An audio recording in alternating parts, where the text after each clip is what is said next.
ஹல்லேலூயா.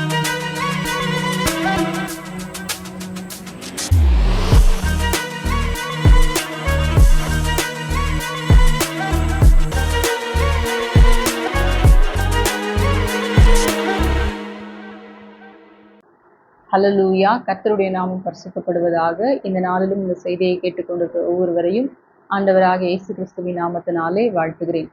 நாம் கண்களை மூடி ஆண்டவரை நோக்கி பார்ப்போம். சிலுவையினால் மீட்டவரே, ஆராதனை ஆராதனை. சிறகுகளால் மூடுபவரே, ஆராதனை ஆராதனை.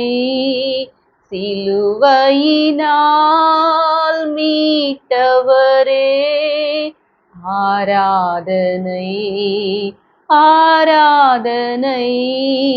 சிறகுகளால் மூடுபவரே, ஆராதனை ஆராதனை. ஹோசன்னா உன்னத தேவனே, ஹோசன்னா ஹோசன்னா ஹோசன்னா ஹோசன்னா ஹோசன்னா ஹோசன்னா. இயேசுவின் மூலம் ஜெபிக்கிறேன் நல்ல பிதாவே, ஆமென். மத்தேயு 21ஆம் அதிகாரம் 15-16 வசனங்கள். அவர் செய்த அதிசயங்களையும் தாவீதின் குமாரனுக்கு ஓசன்னா என்று தேவாலயத்திலே ஆர்ப்பரிக்கிற பிள்ளைகளையும் பிரதான ஆசாரியர்களையும் வேதபாரகரையும் கண்டு கோபமடைந்து அவரை நோக்கி, இவர்கள் சொல்கிறதை கேட்கிறீர்கள் என்றார்கள். அதற்கு இயேசு, ஆம் கேட்கிறேன். குழந்தைகளுடைய வாயினாலும் பாலகருடைய வாயினாலும் துதி உண்டாகும்படி செய்தீர் என்பதை நீங்கள் ஒரு காலம் வாசிக்கவில்லையா என்றார். குருத்தோலை ஞாயிறை ஆண்டவராக இயேசு கிறிஸ்து ஒரு நல்ல எருசலேமுக்கு கழுதையின் மேல பவனி வந்தனால நம்ம இன்னைக்கு நினைவு கூறுறோம். ஆண்டவர் எருசலேமுக்கு வந்த காரணம் ஒருவேளை அந்த யூத ஜனங்களுக்கு தெரியாம இருக்கலாம். ஆனா ஆண்டவர் ஏற்கனவே சீஷன்கிட்ட சொல்லிட்டாரு, நான் எருசலேமுக்கு போய் பாடுபட்டு மறிக்கணும், எருசலேம் தான் என்னுடைய முடிவுன்னு சொல்லிட்டாரு. இப்போ ஆண்டவர் எருசலேமுக்கு வரும்பொழுது இந்த ஜனங்க எல்லாரும் தங்களுடைய வஸ்திரங்களை விரித்து மரக்கிளைகளை பரப்பி, ஓசன்னா கர்த்தருடைய நாமத்தினாலே வருகிறவர் ஸ்தோத்திரிக்கப்பட்டவர்னு சொல்லி ஆர்ப்பரிக்கிறாங்க. இன்னைக்கு சாதாரணமா ஒரு கட்சி கூட்டம் நடந்ததுன்னா அந்த தலைவன் வரும்பொழுது வாழ்க அப்படின்னு சொல்லி எப்படி ஆர்ப்பரிக்கிறாங்களோ அது போல இந்த ஜனங்க ஆர்ப்பரிக்கிறாங்க. இதை பார்த்த உடனே, போதகரே அவங்க சொல்றது உங்களுக்கு கேட்கலையா அப்படின்னு சொல்லி கேட்குறாங்க. அப்போதான் ஆண்டவர், பாலகர் வாயினாலே துதியை உண்டாக பண்ணுவேன்னு சொல்லி உங்களுடைய வேதத்துல எழுதியிருக்கிறத நீங்க வாசிக்கலையான்னு சொல்லி கேட்கிறார். எதுக்காக அப்படி கேட்டாங்கன்னா, ரோம ஆட்சி தான் இருக்கு. ஆனா இந்த யூத ஜனங்கள் தாங்களா அவங்களுக்குன்னு சொல்லி ஒரு முறைமையை பின்பற்றுறாங்க. மோசேயினுடைய நியாய பிரமாணத்தை இவங்க ஃபாலோ பண்றாங்க. இந்த பிரதான ஆசாரியர்கள் அதை தான் அவங்களுக்கு போதிக்கிறாங்க. இப்போ திடீர்னு இவங்க இயேசு கிறிஸ்துவனுடைய போதகத்தினால இன்ஃப்ளூயன்ஸ் ஆகி அவர்கிட்ட எங்களை ரட்சிங்க, எங்களை விடுவீங்கன்னு சொல்லி கத்துறாங்க. அதனாலதான் அவங்க இந்த வார்த்தைய சொல்றாங்க. ஹோசன்னான்னு சொன்னா மூல பாஷையில எங்களை ரட்சியும் அல்லது எங்களை விடுவியும் சொல்லி சொல்லப்பட்டிருக்கு. இன்னைக்கு சாதாரணமா எல்லா மதங்களுமே மனுஷன் எப்படி தன்னுடைய வாழ்க்கையிலே ரட்சிப்பை, அதாவது மீட்பை பெற்றுக்கொள்ள முடியும்னு சொல்லி போதிக்குது. இந்த ஜென்மத்துல செய்யற வினைகள் அடுத்த ஜென்மத்துக்கு வரும், இந்த முறைகளை கையாண்டாதான் நம்ம முக்தி அடைவோம் அப்படின்னு ஒவ்வொரு மதங்களும் ஒரு காரியங்களை போதிக்குது.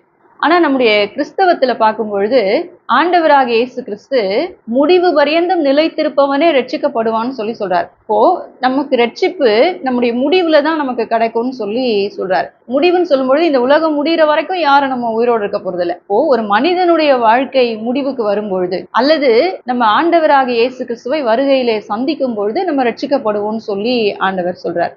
இதைதான் அப்போஸ்தலனாகிய பவுல் பிலிப்பு சபைக்கு சொல்லும் பொழுது, உங்களுடைய ரட்சிப்பு நிறைவேற பிரயாசப்படுங்கள்னு சொல்லி சொல்றாரு. இன்னைக்கு நல்லா நடந்துட்டு இருக்க ஒரு பிசினஸ ஃப்ரீயா ஒருத்தவங்க நமக்கு கொடுத்துடுறாங்கன்னு சொன்னா, அந்த வியாபாரத்தை நடத்துறதுக்கு எந்த முயற்சியும் எடுக்காம இருந்தோம்னா அதனுடைய பலனை எப்படி நம்ம பெற்றுக்கொள்ள முடியாதோ, அது போல ஆண்டவராக இயேசு கிறிஸ்து நம்மால் செய்ய முடியாத காரியத்தை அவர் சிலுவையில நமக்காக நிறைவேற்றிருக்கிறார். அதற்குரிய பிரயாசம் எடுக்காம இருக்கும் பொழுது அந்த ரட்சிப்பை நம்முடைய வாழ்க்கையிலே பெற்றுக்கொள்ள முடியாது. இன்றைக்கு இந்த கிருபையின் காலத்துல வாழ்கின்ற நமக்கு நம்முடைய ரட்சிப்பை நிறைவேற்ற வேண்டிய பொறுப்பு நம்மிடத்திலே ஒப்பு கொடுக்கப்பட்டிருக்குன்னு சொல்லி நம்ம பார்க்கிறோம். ஆண்டவர் நமக்கு தந்த ரட்சிப்பை நம்ம நிறைவேற்றுவதற்கு எடுக்க வேண்டிய பிரயாசங்கள்ல இருந்து 3 காரியங்களை நம்ம இன்னைக்கு தியானிக்க போறோம். இன்றைய செய்தியினுடைய தலைப்பு சேவ் யோர் செல்ஃப், உன்னை நீயே ரட்சித்துக்கொள். முதலாவதாக ஃபியர்ஸ்ஃபுல் அஃபெக்ஷன் ஃபுல்ஃபில்ஸ் த சால்வேஷன். தீவிரமான அன்பு ரட்சிப்பை பூரணப்படுத்துகிறது. மத்தேயு 14:31. உடனே இயேசு கையை நீட்டி அவனை பிடித்து, அற்ப விசுவாசியே, ஏன் சந்தேகப்பட்டாய் என்றார். யோவான் ஸ்நானகன் மரித்த செய்தியை கேட்ட உடனே ஆண்டவர் தனித்திருக்கும்படியாக வனாந்திரத்துக்கு போறார். அப்போ சீஷர்களை அனுப்பிட்டு ஆண்டவர் ஜெபம் பண்ணும்படியாக ஒரு மலைக்கு போறாரு. இப்போ இந்த சீஷர்கள் கடல்ல பிரயாணப்பட்டு வராங்க. திடீர்னு காற்று பலமா இருக்கு. அதனால படகு அமிழ்ந்து போயிருமோன்னு சொல்லி பயப்படுறாங்க. ஆண்டவர் இதை அறிந்து அவர் கடலின் மேல நடந்து வரார். ஏற்கனவே பயந்து போயிருக்கவங்க ஆண்டவரை பார்த்த உடனே ஆவேசம் சொல்லி இன்னும் பயந்து கத்துறாங்க. அப்போ ஆண்டவர், நான் தான், பயப்படாதிருங்கள்னு சொல்லி சொல்றார். உடனே பேதுரு, ஆண்டவரே நீரே ஆனால் நானும் வர கட்டளையிடும் சொல்லி சொல்றார். இப்போ ஆண்டவர் வான்னு சொன்ன உடனே இவர் படகுல இருந்து இறங்கி கடலின் மேல நடந்து போறார். காற்று பலமா இருக்கிறத அவர் பார்த்த உடனே அவர் கடல்ல அமிழ்ந்து போறார். அப்போதான் ஆண்டவர் இந்த வார்த்தையை சொல்றார், அற்ப விசுவாசியே ஏன் சந்தேகப்பட்டாயின்னு சொல்லி கேட்கிறார். பேதருக்கு விசுவாசமே இல்லைன்னு சொல்லி ஆண்டவர் சொல்ல, விசுவாசிக்கிறார். விசுவாசத்துல குறைவு இருக்கு. அததான் ஆண்டவர் சொல்றார். எல்லா சீஷர்களும் ஆவேசம் சொல்லி பயந்துட்டு இருக்காங்க. அப்போ ஆண்டவர் நான் தான் சொன்ன உடனே பேதுரு, இப்போ இல்ல இவர் நம்ம போதகர் தான் அப்படின்னு சொல்லி விசுவாசிக்கிறார். நானும் வரணும்னு இவர் கேட்ட உடனே ஆண்டவர் வான்னு உடனே, போதகர் எப்படி கடல்ல நடக்கிறாரோ அது போல நம்மளும் நடக்க முடியும்னு சொல்லி விசுவாசிச்சுதான் இவர் படகுல இருந்து இறங்கி ஆண்டவர்கிட்ட நடந்து போறார். ஆனா திடீர்னு இவர் மூழ்கி போகும் பொழுது, நம்ம மூழ்க மாட்டோம், நம்ம போதகர் இருக்காரு அப்படின்னு சொல்லி அவர் நினைக்கல.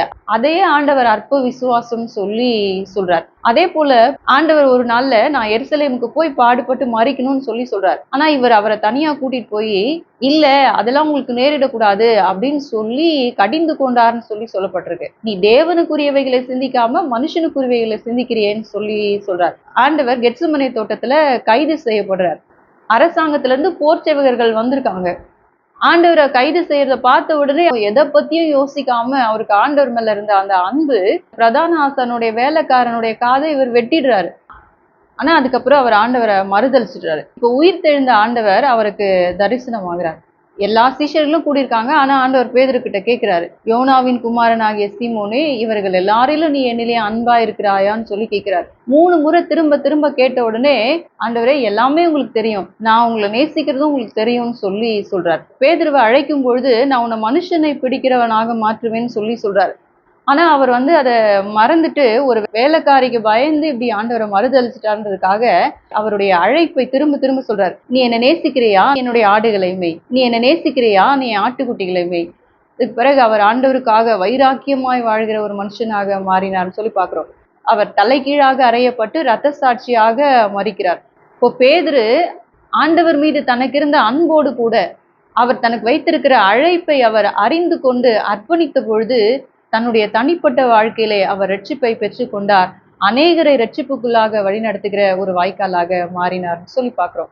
அது போல இன்னைக்கு இந்த செய்தியை கேட்டுக்கொண்டிருக்க நீங்க, ஆண்டவர் உங்களுக்கு வைத்திருக்கிற தரிசனத்தை நீங்க இது வரைக்கும் அறியாதவர்களா இருந்தாலும், இல்ல ஆண்டவர் உங்களுக்கு வைத்த தரிசனத்தை விட்டு நீங்க விலகி ஒரு வாழ்க்கை வாழ்ந்திருந்தாலும், ஆண்டவர் மீது நீங்க வைத்திருக்கிற அந்த அன்பை, நீங்க அவர் உங்களுக்கு வைத்திருக்கிற தரிசனத்தை நிறைவேற்ற நீங்க செயல்படுத்தும் பொழுது உங்களுடைய தனிப்பட்ட வாழ்க்கையிலே ரட்சிப்பை பெற்றுக்கொள்வீர்கள். அநேகரை ரட்சிப்புக்குள்ளாக வழிநடத்துகிறவர்களாய் மாறுவீர்கள். இரண்டாவதாக, ஃபெய்த்ஃபுல் அசெஷன் ஃபுல்ஃபில்ஸ் த சால்வேஷன். உண்மையான அறிக்கை ரட்சிப்பை பூரணப்படுத்துகிறது. ரோமர் 10:9-10. என்னவென்றால், கர்த்தராகிய இயேசுவை நீ உன் வாயினாலே அறிக்கையிட்டு, தேவன் அவரை மரித்தோரிலிருந்து எழுப்பினார் என்று உன் இருதயத்திலே விசுவாசித்தால் ரட்சிக்கப்படுவாய். நீதி உண்டாக இருதயத்திலே விசுவாசிக்கப்படும், ரட்சிப்புண்டாக வாயினாலே அறிக்கை பண்ணப்படும். அப்போஸ்தலனாகிய பவுல் ரோம சபைக்கு இந்த கடிதத்தை எழுதுறார். நீங்க எப்படி ரட்சிக்கப்படுவீங்கன்னா, தேவன் இயேசு கிறிஸ்துவை மரித்தோரிலிருந்து எழுப்பினார் என்பதை நீங்கள் விசுவாசித்தா இருதயத்துல நீதி உண்டாகும். ஆண்டவர் இயேசு கிறிஸ்துவை மரித்தோரிலிருந்து எழுப்பினார் என்பதை வாயினாலே நீங்க அறிக்கை செய்தா நீங்க ரட்சிக்கப்படுவீர்கள்னு சொல்றார். ஏதோ ஒரு சாதாரணமான வார்த்தைகள் இல்ல. பவுல் தன்னுடைய தனிப்பட்ட வாழ்க்கையின் அனுபவத்தை எழுதுறார். ஒரு நாள்ல பவுல் கூட இயேசு கிறிஸ்துவை அறியாத ஒரு மனுஷனாக தான் வாழ்ந்துட்டு இருக்காரு. யூத மார்க்கத்தின்படி ரொம்ப பக்தி வைராக்கியமா நியாயப்பிரமாணத்தை பின்பற்றிட்டு இருக்காரு. யாரெல்லாம் இயேசு கிறிஸ்துவ ஃபாலோ பண்றாங்களோ அவங்களெல்லாம் துன்பப்படுத்திட்டு இருக்காரு. இப்போ ஒரு நாள் இவர் எருசலேம்ல இருந்து தமஸ்குக்கு போறார். தமஸ்கு பட்டணத்துல யாரெல்லாம் இயேசு கிறிஸ்துவ பின்பற்றாங்களோ அவர்களை எல்லாம் கைது செய்து எருசலேமுக்கு கொண்டு வரும்படியாக பிரதான ஆசாரியன் கிட்ட இருந்து ஜெப ஆலயத்துக்கு கடிதத்தை வாங்கிட்டு போறார். இப்போ வழியில ஆண்டவர் வானத்திலிருந்து பவுலோடு கூட பேசுறார். சவுலே சவுலே, நீ என்னை ஏன் துன்பப்படுத்துற? முள்ளில் உதைக்கிறது உனக்கு கடினமாமேன்னு சொல்றார். பவுல் ஆண்டவரே நீர் யாருன்னு சொல்லும் பொழுது, நீ துன்பப்படுத்துகிற இயேசு நான் தான் சொன்ன உடனே, ஆண்டவரே நான் என்ன செய்ய நீங்க சித்தமா இருக்கீங்கன்னு சொல்லி கேட்கிறார். நீ பட்டணத்துக்கு போ, நீ செய்ய வேண்டிய காரியத்தை நான் உனக்கு சொல்லுவேன்னு சொல்றாரு ஆண்டவர். அந்த தரிசனம் முடிஞ்ச உடனே பவுல் குருடனா மாறிட்டாரு. இப்ப இயேசு கிறிஸ்துவை எங்கேயும் போய் அவர் சந்திக்க முடியாது. திரும்ப நீங்க எனக்கு என்னன்றத சொல்ற வரைக்கும் நான் சாப்பிட போறது இல்ல, தண்ணி குடிக்க போறது இல்லைன்னு சொல்லி வெயிட் பண்ணிட்டு இருக்காரு. 3வது நாள்ல ஆண்டவர் அனனியா கிட்ட சவுல்ன்ற ஒருத்தன் ஜெபம் பண்ணிட்டு இருக்கான், நீ போய் அவனுக்காக ஜெபம் பண்ணுன்னு சொல்லி அனுப்புறார். அனனியா பவுலுக்காக ஜெபம் பண்ண உடனே மீன் செதில்களை போன்றது அவருடைய கண்கள்ல இருந்து கீழே விழுது. அதுக்கப்புறம் அவர் திரும்பவும் பார்வையடைகிறார். அது வரைக்கும் இயேசு கிறிஸ்து தேவகுமாரன் விசுவாசிக்காதவரு, அதுக்கு பிறகு தாமதம் இல்லாம இயேசு கிறிஸ்து தான் தேவகுமாரன் சொல்லிட்டு ஜெப ஆலயங்கள்ல பிரசங்கிக்க ஆரம்பிச்சாருன்னு சொல்லி வசனம் சொல்லுது. இந்த மனுஷன் தானே எல்லாரையும் இப்படி துன்பப்படுத்தி கொலை செஞ்சுட்டு இருந்தான், இவன் இப்படி மாறிட்டானேன்னு சொல்லி எல்லாரும் ஆச்சரியப்படுறாங்க. அப்போஸ்தலர் நடபடிகள் முழுவதுமாவே வாசிச்சு பார்த்தோம்னா, பவுல கொண்டு போய் எங்க ராஜாக்களுக்கு முன்னதாக, அதிகாரிகளுக்கு முன்னதாக யார் முன்னாடி நிறுத்தினாலும், நான் தமஸ்குக்கு போயிட்டு இருந்தேன், அப்போ வானத்திலிருந்து ஒரு ஒளி வந்தது, ஆண்டவர் என்னோட பேசினார்னு சொல்லி தன்னுடைய தரிசனத்தை அவர் அறிக்கை செய்கிறார். பவுல் மாத்திரம் ஒருவேளை ஆண்டவர் தந்த தரிசனத்துக்கு கீழ்ப்படியாம இருந்திருந்தாருன்னா அவருடைய வாழ்க்கை எப்படி முடிஞ்சிருக்கும்னு தெரியல.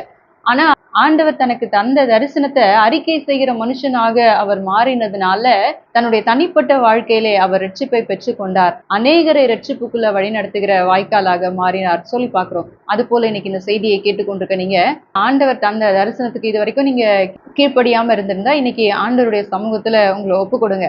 ஆண்டவர் உங்களுக்கு தந்திருக்கிற தரிசனத்தை நீங்க உங்களோடு கூட வச்சுக்கிறது இல்ல, உங்களுடைய வாழ்க்கையில ஆண்டவர் செய்த நன்மையோ இல்ல ஆண்டவர் தந்த அழைப்பையோ நீங்க அறிக்கை செய்கிறவர்களாக நீங்க மாறும் பொழுது உங்களுடைய தனிப்பட்ட வாழ்க்கையிலே நீங்கள் ரட்சிப்பை பெற்றுக் கொள்வீர்கள். அநேகரை ரட்சிப்புக்குள்ளாக நடத்துகிற வாய்க்காலாக மாறுவீர்கள். 3வதாக fearful affliction fulfills the salvation. கடுமையான உபத்திரவங்கள் ரட்சிப்பை பூரணப்படுத்துகிறது. எபிரேயர் 2ஆம் அதிகாரம் 10ஆம் வசனம். ஏனென்றால் தமக்காகவும் தம்மாலேயும் சகலத்தையும் உண்டாக்கினவர் அநேகம் பிள்ளைகளை மகிமையை கொண்டு வந்து சேர்த்தீர்கள். அவர்களுடைய ரட்சிப்பின் அதிபதி உபத்திரவங்களினாலே பூரணப்படுத்துகிறது அவருக்கு ஏற்றதாய் இருந்தது. அப்போஸ்தலனாகிய பவுல் ஆண்டவராகிய இயேசு கிறிஸ்து ரட்சிப்பின் அதிபதி ஆனார்னு சொல்லி எழுதுறார். எப்படி அவர் ரட்சிப்பின் அதிபதி ஆனார்னா, பிதாவாகிய தேவன் அவரை உபத்திரவங்களினாலே பூரணப்படுத்தினார், அதனால அவர் ரட்சிப்பின் அதிபதி ஆனார்னு சொல்லி எழுதுறார். இயேசு கிறிஸ்து பிறக்கும் பொழுது அவர் பரிசுத்த ஆவியினாலே பிறந்திருந்தாலும் அவர் நம்மை போல சரீரமுடையவராக மனுஷனாக அவர் பிறந்தார். அப்போ இன்னைக்கு நம்ம எல்லாருக்கும் எப்படி இந்த மனித சரீரத்திலிருந்து ஒரு மீட்பு வேணுமோ அதே போல அவருக்கும் ஒரு ரட்சிப்பு வேணும். அதை எப்படி அவர் பூரணப்படுத்தினார்னா, பிதாவாகிய தேவன் அவருடைய வாழ்க்கையில சிலுவைய வைத்திருக்கிறார். அந்த சிலுவையின் பாதையில அவர் என்ன உபத்திரவங்களை சந்தித்தாரோ அதை எல்லாத்தையும் அவர் பொறுமையோடு சகித்தார்னு சொல்லி பாக்குறோம். கெத்செமனே தோட்டத்துல ஆண்டவர் ஜெபிக்கிறாரு, ஆவியிலே கலங்கினார், ஆத்துமாவிலே வியாகுலப்பட்டார் சொல்லி சொல்லப்படுது. அவருக்கு பிபி அதிகமாகி அவருடைய இருதய தசைகள் எல்லாம் கடினமாகி அவ்வளோ வியாகுலப்பட்டு ஜெபிச்சு அவருடைய வேர்வையே ரத்தமா வருது. பிதாவே உமக்கு சித்தமானால் இந்த பாத்திரம் என்னை விட்டு நீங்க கடவுது, ஆனாலும் என்னுடைய சித்தத்தின்படி அல்ல உங்களுடைய சித்தத்தின்படி ஆக கடவுதுன்னு சொல்லி 3 முறை திரும்ப திரும்ப இதையே ஜெபிக்கிறார். இன்னைக்கு சாதாரணமா ஒரு பெற்றோருக்கு ஒரு பிள்ளை இருக்கு, ரொம்ப நல்ல பிள்ளையா பிறந்ததுல இருந்து நடக்குது, சொல்ற பேச்செல்லாம் கேக்குதுன்னு சொல்லும் பொழுது இது எனக்கு வேண்டான்னு சொன்னா பெற்றோர் கட்டாயமா கன்சிடர் பண்ணுவாங்க. மரண பயம், அவர் ஒரு மனிதனா அப்படி கதறி ஜெபிக்கிறார். எபிரேய பதத்துல பிதாவேன்னு சொல்லி சொல்லப்பட்டிருக்கு. அப்பா எனக்கு இந்த சிலுவை வேண்டாம் அப்படின்னு சொன்னா அது எப்படி இருக்கும்? ஆனாலும் இல்ல, அந்த சிலுவையை ஏற்றுக்கொள்ளணும்னு சரின்னு சொல்லி அதை ஏத்துக்கிறாரு. அதுக்கு பிறகுதான் அவர் கைது செய்யப்பட்டு பாடுபடுறார். யூத முறைமையின்படி ராத்திரியில கைது செய்யக்கூடாது. ஆனா பகல் நேரத்துல இயேசு கிறிஸ்துவ கைது செய்ய முடியல அப்படின்றதுக்காக ராத்திரியில இவரை கைது செய்றாங்க. அதுக்கு பிறகு பிலாத்து கிட்ட இருந்து ஏரோது கிட்ட, ஏரோது கிட்ட இருந்து பிலாத்து கிட்டன்னு சொல்லி அலக்கழிக்கப்படுகிறார். சாட்டையால் அடிக்கிறாங்க. அவருடைய சரீரம் முழுவதும் காயங்களாகி, அவருடைய மாம்சமெல்லாம் சிதைக்கப்பட்டு, அவருடைய ரத்தமெல்லாம் சிந்தி, முள்முடி காயங்களை ஏற்று, கரங்களிலும் கால்களிலும் ஆணி கடாவப்பட்டு அவர் ரத்த வெள்ளத்துல தொங்கிட்டு இருக்காரு. அப்போ அந்த வழியா நடந்து போறவங்க சொல்றாங்க, மற்றவர்களை எல்லாம் ரட்சித்தான், அவனை ரட்சிக்கிறதுக்கு அவனுக்கு திராணி இல்ல. உன்னை நீயே ரட்சித்துக்கொள், நீ தேவனுடைய குமாரனா இருந்தா சிலுவையிலிருந்து இறங்கி வான்னு சொல்றாங்க. அந்த ஜனங்கள்லாம் என்ன நினைச்சுக்கிட்டாங்க, அவர் சிலுவையிலிருந்து இறங்கி வந்துட்டாருன்னா அவர் விடுதலை ஆயிடுவாருன்னு சொல்லி நினைச்சுக்கிட்டாங்க. ஆண்டவராக இயேசு கிறிஸ்து அந்த சிலுவையை சந்தித்தாதான் அவருடைய ரட்சிப்பை பூரணப்படுத்த முடியுன்றத அறிந்ததுனால அவர் சிலுவையை சகித்தார்னு சொல்லி பாக்குறோம். 3 மணி நேரம் சிலுவையில தொங்குறாரு. அவர் சிலுவையிலிருந்து இறங்கி வந்திருந்தாருன்னா இன்னைக்கு நம்ம யாருக்குமே ரட்சிப்பு இல்லை. அன்றைக்கு அவர் அந்த சிலுவையை சகித்ததுனால தன்னுடைய தனிப்பட்ட வாழ்க்கையில அவர் ரட்சிப்பை பூரணப்படுத்தினார். இன்னைக்கு அவரை விசுவாசிக்கிற எல்லாருக்கும் ரட்சிப்பளிக்கிற ஒரு ரட்சிப்பின் அதிபதியாக மாறினார் சொல்லி பார்க்கிறோம். ஆண்டவர் நமக்கு நியமிக்காத பாதையில வருகிற உபத்திரவங்களை பாடுகளை சந்திக்கிறது இல்லை. ஆண்டவர் நமக்கு வைத்திருக்கிற சித்தத்துல நம்ம நடக்கும் பொழுது அந்த சிலுவையின் பாதையில வருகிற உபத்திரவங்களை நம்ம பொறுமையோடு சகிக்கும் பொழுது நம்முடைய தனிப்பட்ட வாழ்க்கையில ரட்சிப்பை பெற்றுக்கொள்வோம். அநேகரை ரட்சிப்புக்குள்ளே நடத்துகிறவர்களாக நாம் மாறுவோம். இப்போ இன்றைக்கு ஆண்டவர் நம்மோடு கூட பேசியிருக்கிறார். சிலுவையிலே நம்ம ரட்சிக்கப்படுவதற்கான காரியங்கள் எல்லாவற்றையும் ஆண்டவராக இயேசு கிறிஸ்து நிறைவேற்றி முடிச்சிருக்கிறார். ஆண்டவருடைய வருகை அதிசீக்கிரமா இருக்கிற கடைசி நாட்களுக்குள்ளாக நம்ம இன்னைக்கு வந்திருக்கிறோம். பரிசுத்த ஆவியானவர் உங்களோடு கூட பேசுகிறார். சேவ் யுவர்செல்ஃப், உன்னை ரட்சித்துக்கொள். முதலாவதாக, ஃபியர்ஸ்ஃபுல் அஃபெக்ஷன் ஃபுல்ஃபில்ஸ் த சால்வேஷன். தீவிரமான அன்பு ரட்சிப்பை பூரணப்படுத்துகிறது. அன்றைக்கு விசுவாசத்துல குறைவாயிருந்த பேதுரு ஆண்டவர் தனக்கு தந்த அழைப்பை அறிந்து கொண்டு அதிலே நிலைத்த பொழுது தன்னுடைய தனிப்பட்ட வாழ்க்கையில ரட்சிப்பை பெற்றார். அநேகரை ரட்சிப்புக்குள்ளாக வழிநடத்துகிற வாய்க்காலாக மாறினார். அது போல இன்னைக்கு நீங்க ஆண்டவர் மீது வைத்திருக்கிற அன்பை, அவர் உங்களுடைய வாழ்க்கையில வைத்திருக்கிற அழைப்பை நிறைவேற்ற ஒப்பு கொடுக்கும் பொழுது உங்களுடைய தனிப்பட்ட வாழ்க்கையில ரட்சிப்பை பெறுவீர்கள். அநேகரை ரட்சிப்புக்குள்ளே நடத்துகிறவர்களாக மாறுவீர்கள். இரண்டாவதாக, ஃபெய்த்ஃபுல் அசெஷன் ஃபுல்ஃபில்ஸ் த சால்வேஷன். உண்மையான அறிக்கை ரட்சிப்பை பூரணப்படுத்துகிறது. அன்றைக்கு விசுவாசத்துக்கு எதிராக இருந்த அப்போஸ்தலனாகிய பவுல் தரிசனத்தை அறிக்கை செய்கிறவராக மாறின பொழுது தன்னுடைய தனிப்பட்ட வாழ்க்கையிலே ரட்சிப்பை பெற்றார். அநேகரை ரட்சிப்புக்குள்ளே நடத்துகிறவராக மாறினார். அதுபோல இன்றைக்கு உங்களுடைய தனிப்பட்ட வாழ்க்கையிலே ஆண்டவர் உங்களோடு கூட இடைப்பட்ட காரியங்களை அறிக்கை செய்கிறவர்களாய் மாறும் பொழுது உங்களுடைய வாழ்க்கையில ரட்சிப்பை பெறுவீர்கள். அநேகரை ரட்சிப்புக்குள்ளாக நடத்துகிறவர்களாக மாறுவீர்கள். மூன்றாவதாக, ஃபியர்ஃபுல் அஃப்ளிக்ஷன் ஃபுல்ஃபில்ஸ் த சால்வேஷன். கடுமையான உபத்திரவங்கள் ரட்சிப்பை பூரணப்படுத்துகிறது. இன்றைக்கு ஆண்டவராக இயேசு கிறிஸ்து பிதாவாகிய தேவன் தன்னுடைய வாழ்க்கையில வைத்திருந்த அந்த சிலுவையின் பாதையில வந்த உபத்திரவங்களை எல்லாவற்றையும் பொறுமையோடு சகித்ததுனால தன்னுடைய தனிப்பட்ட வாழ்க்கையில அவர் ரட்சிப்பை பெற்றார். இன்றைக்கு நம்ம எல்லாருக்கும் ரட்சிப்பு அளிக்கிற ரட்சிப்பின் அதிபதியாக மாறினார். அதுபோல இன்றைக்கு ஆண்டவர் உங்களுக்கு வைத்திருக்கிற தரிசனத்துக்கு நீங்க அர்ப்பணித்து அந்த சிலுவையின் பாதையில வருகிற உபத்திரவங்களை பொறுமையோடு சகிக்கும் பொழுது தனிப்பட்ட வாழ்க்கையிலே ரட்சிப்பை பெறுவீர்கள். அநேகரை ரட்சிப்புக்குள்ளாக வழி நடத்துகிறவர்களாய் மாறுவீர்கள். நாம் கண்களை மூடி ஆண்டவரை நோக்கி பார்ப்போம். கண்டு கொண்டேன் ஒரு புதையல், பெற்று கொண்டேன் ஒரு பொக்கிஷம். கண்டு கொண்டேன் ஒரு புதையல், பெற்று கொண்டேன் ஒரு பொக்கிஷம். இயேசுதான் என் இரட்சகர், இயேசுதான் என் ராஜா, இயேசுதான் என் இரட்சகர், இயேசுதான் என் ராஜா. சர்வ வல்லவர் என் சொந்தமானார், சாவை வென்றவர் என் ஜீவனானார். சர்வ வல்லவர் என் எஜமானன், சாவை வென்றவர் என் மணவாளன்.